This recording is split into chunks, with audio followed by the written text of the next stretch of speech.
Hey, what's going on, you crazy kitty cats? It's Elder here. Firstly, I would like to thank Nightmare Expo for having me on his channel today. It was a lot of fun to work with him, and I think the video came out great. If you're not already subbed to Nightmare Expo, be sure to go subscribe, as we produce similar content, and I'm sure you guys would like it. With that being said, today we're going to be looking at the mysterious disappearances taking place in US national parks. Each year, hundreds of people are reported missing in national parks and forests. Most of these cases are children below the age of 12 and elderly people, which coincidentally are the two most prone groups of people to get naturally lost in the sprawling forests of national parks.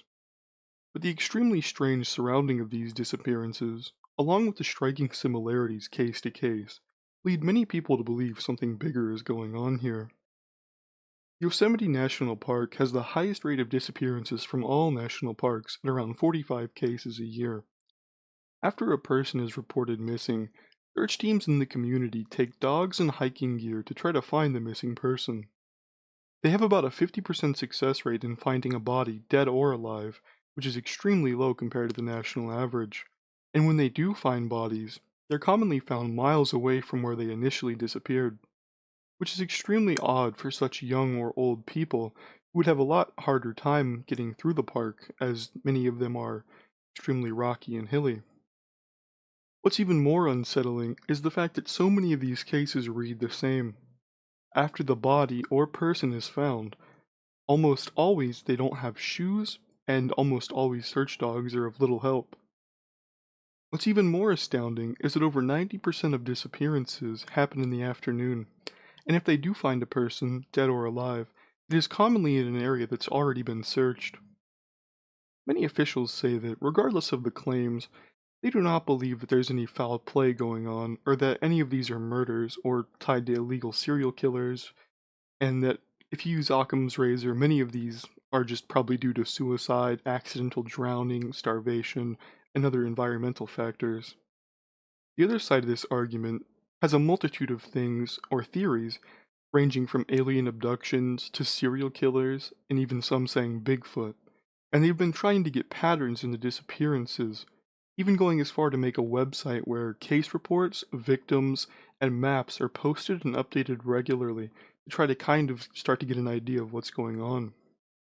Just taking a look at national statistics, more children 12 months to 18 years old and elderly people 64 plus are reported missing than the whole rest of the US population.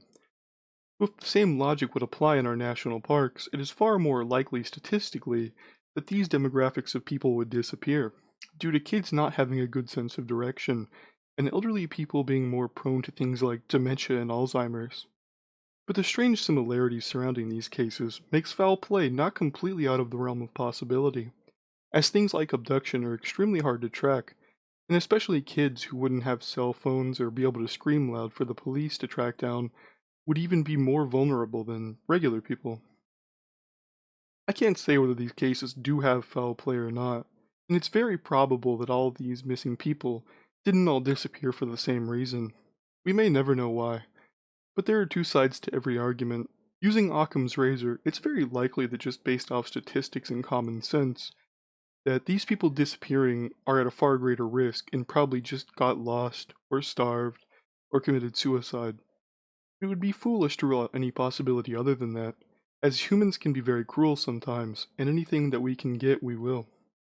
I guess when it comes down to it, you have to decide what has happened to these people, because the trauma generally prevents kids from speaking out about what happened in the first place, so first-hand experience is very limited. Thank you guys so much for watching this video. Particularly, this really interested me as the national park mystery has been going on for so long, and it's a very interesting topic to be able to look into. Thank you for all my subscribers, you guys inspired me to do this so much, and the fact that you guys have decided to stick around this long means so much to me. Be sure to like the video if you enjoyed it, and subscribe if you want to see more content like this in the future. I hope you guys have a great holiday season. Peace.